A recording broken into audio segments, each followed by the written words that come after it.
이제 자동차 쌍방과실에 대한 이론 강의 한번 해보겠습니다.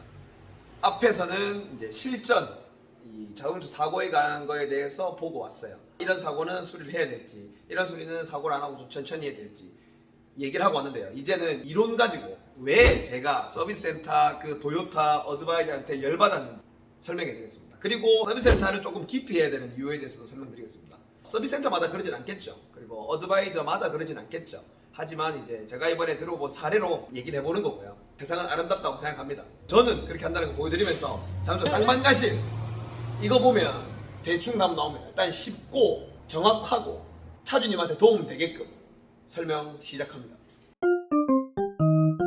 네, 이제 시작합니다. 자동차 사고는요, 대물과 자차, 쌍방과실 3개로 나뉩니다. 가만히 있는데 뒤에서 박힌 사고, 그냥 가만히 있는데 안전거리 미확보로, 그럼 앞에 있는 차는 피해자가 될 것이고 뒤에 있는 차는 가해자가 되겠죠. 그러면 가해자는 자차 처리를 하는 거고 피해자는 대물 처리를 받는 겁니다. 뒤에서 박은 사람이 자차 보험이 가입 안 돼 있다 이러면 이 사람은 현금 주고 수리를 해야 돼요. 교차로에서 뭐 신호위반이라든가 이런 것들은 이제 가해자 피해자가 확실히 나뉘는 100% 나뉘는 사고를 대물과 자차라고 합니다. 그리고 이제 혹시 교차로에서 그냥 골목에서 나오다가 접촉 서로 이렇게 했다. 그 다음에 차선 변경하다가 박았다. 이런 것들은 100% 나오지 않잖아요. 그러면 이제 7대3, 8대2, 9대1, 5대5 이렇게 나뉘는 겁니다. 여기서 이제 중요한 겁니다. 한번 들어가 볼게요. 쌍방과실인데요. 아까 실사례 보고 왔듯이 내가 졌어요. 도요타 라브4였는데 처음에 차주님이 저한테 얘기할 때는 7대3으로 졌다고 얘기했습니다. 졌다고. 그럼 자기 과실이 70%가 나오는 거예요. 그러면 야 이거 이제부터 잘 생각해야 됩니다. 자기 과실이 70%다. 이러면 머릿속에 일단은 그 기준을 세워야 됩니다. 내 차 수리비가 얼마 나올지, 남의 차 수리비가 얼마 나올지 계산을 해보는 겁니다. 근데 거기에서 제일 중요한 기준이 이제 200만 원입니다. 보통 보험료 할증 기준이요 200만 원이거든요. 그러니까 보통 한 95%의 사람들이 보험료 할증 기준을 200만 원, 자기부담금을 최소 자기부담금 20만 원, 최대 50만 원, 수리비의 20% 이거를 자기부담금 기준으로 해서 보험료 할증 기준을 200만 원 놓습니다. 그렇다고 해서 이제 200만 원이 아래로 된다고 해서 할증이 안 되는 게 아니고요. 이거는 정확하게 얘기해서 등급 변화만 없는 겁니다. 만약에 내가 11등급이었으면요. 그대로 11등급 그대로예요. 근데 이 200만 원이 이상이 올라가면 등급이 하나가 깎여서 뭐 12등급이 된다고 얘기할게요. 예를 드는 겁니다. 이제 등급이 깎이면서 보험료 할증이 많이 돼요. 근데 요즘에 보험사들이 갑질은 아니고 뭐 자기한테 유리하게 한 게 건수라고 있어요. 이 사고는 이 자차와 대물은 한 번의 사고입니다. 한 번의 사고. 자차 처리 한 건, 대물 처리 한 건이 아니고요. 이번에 같이 와가기 때문에 한 번의 사고이기 때문에 이 A, B 수리비를 더해서 200만 원입니다. 200만 원 이하가 되면 등급 변화는 없지만 건수 할증이라고 있습니다. 한 건을 썼으니 할증은 조금 냅니다. 차주님들이 내시는 보험료에서 조금 올라가요. 사람마다 다르고 보험사마다 다르기 때문에 이거는 보험사에 한번 알아보십시오. 일단 그래서 200만 원 이하로 맞추는 게 가장 중요하긴 합니다. 거기에 이제 특약들이 빠집니다. 무사고를 오래 하신 분들은 특약이 들어가 있으면서 건수 할증까지 됩니다. 그러면은 원래 200만 원 이하에서 난 보험료가 얼마 안 올라갈 줄 알았는데 내가 보험료 30만 원 냈다가 안 올라갈 줄 알고 있었는데 다음에 되니까 막 60만 원 내라는 거예요. 이거 뭐고 이거 보험료 할증 안 되기로 했는데 이거 왜 된 거냐. 그러니까 제가 그렇게 경우를 많이 봤습니다. 그럼 제가 그때도 항상 얘기 드립니다. 저는 보험료 할증이 되는 거를 알기 때문에 항상 그래요. 등급 변화가 없이 할증은 된다고 얘기를 합니다. 근데 얼마가 될지는 보험사의 개인마다 개인 상황에 따라 다 다르기 때문에 보험사에 물어보라고 합니다. 근데 좀 작게 내시는 분들은 특약들이 무사고 특약 뭐 어떤 특약들이 다 빠지면서 할증이 좀 될 수 있어요. 근데 200만 원이 넘었다 이러면 할증이 더 많이 되겠죠. 그걸 꼭 아셔야 됩니다. 그래서 제가 여러 포인트 이제 말씀드릴게요.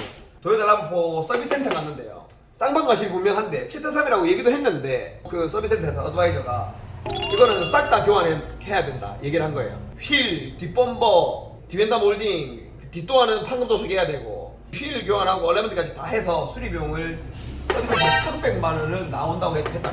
그리고 수리를 하라고 했답니다. 과실 결정은 나는데 자차가 들었으니까 일단 하세요. 그건 다 교환해야 되고요. 300만 원 나옵니다. 이렇게 얘기를 한 겁니다. 차주님한테 서비스센터 300만 원 나온다는 얘기를 듣고 차주한테 전화 받았을 때 그렇게 얘기했어요. 사장님 일단 그거 수리하지 마십시오. 일단은 보험 과실도 결정 안 됐으니까 하지 말고 서비스센터에서는 너무 과도하니까 지금 일단 나오십시오. 우리 공장으로 차 넣어주십시오. 그럼 내가 할지 말지 봐드릴게요. 그래가지고 저희 공장으로 왔습니다. 근데 왔는데 이게 뭔가 사진으로 봤던 것보다 실제로 보니까 더 경미한 거예요. 뭐 한 8, 90% 광택으로 내면 다 없어질 것 같고, 휠도 앞에 휠도 기스가 있고 뒤에 휠도 기스가 있어요. 기스는 있을 수 있잖아요, 휠이니까. 그러면 일단은 수리를 교환을 안 해도 되겠다고 생각이 들었어요. 과실도 결정이 안 났고 상대방 수리비도 결정이 안 났으니, 보험료 할증기준이 200만원 올라갈지 내려갈지 결정은 안 났으니 일단은 수리를 지금 안 하는 걸 먼저 얘기드렸습니다. 일단 차주님 수리 먼저 하지 마시고요, 보험 과실도 그렇고 상대방 수리비 결정되는 거 보고 수리를 합시다.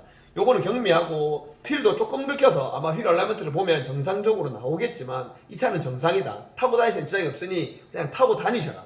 상대방 대물 수리비가 다 결정이 나고 나서 여기에 맞게끔 해서 제가 자차 처리를 그만큼만 수리를 하자, 그 금액에 맞게끔, 그래야 차주님한테 피해가 최소화로 된다 말씀을 드렸습니다. 그래놓고 제가 한 2, 3일이 지났어요. 차는 공장에 세워두고 그랬는데, 아까 영상을 찍고 있는 와중에 7대3으로 된다고 했던 와중에 차주님이 오셨습니다. 결정이 났는데 9대1로 결정이 났대요.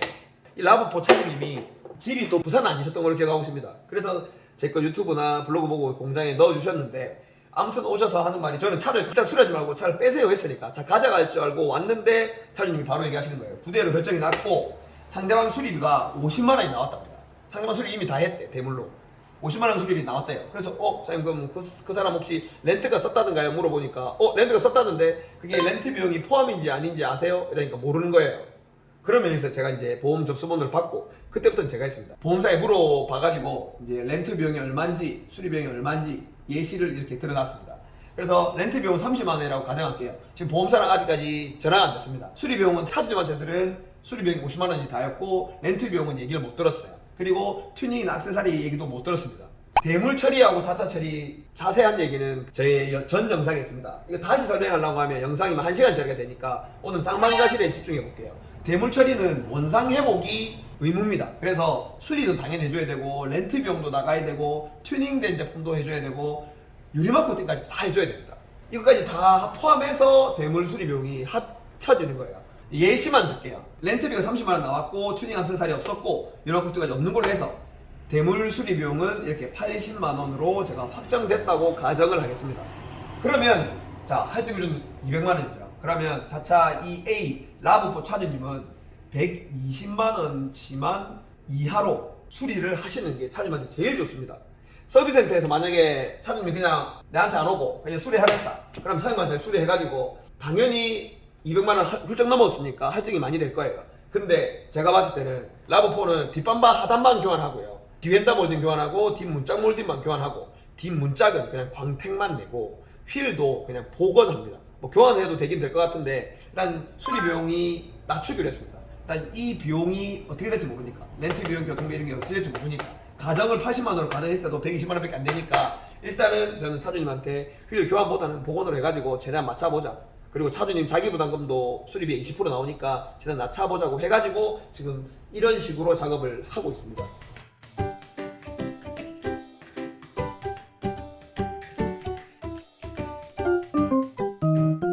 홍대표의 토크타임. 오늘은 부동산 얘기와 정치 얘기를 한번 해보겠습니다.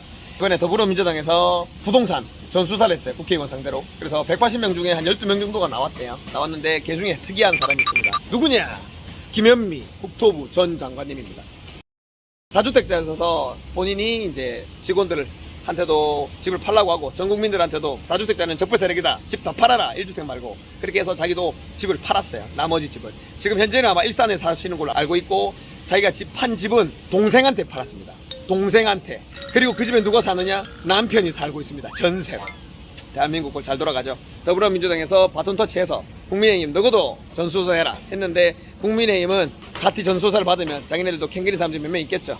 꼼수를 부려서 또 조금 빠져나가려고 하다가 국민한테 문매를 맞고 있습니다.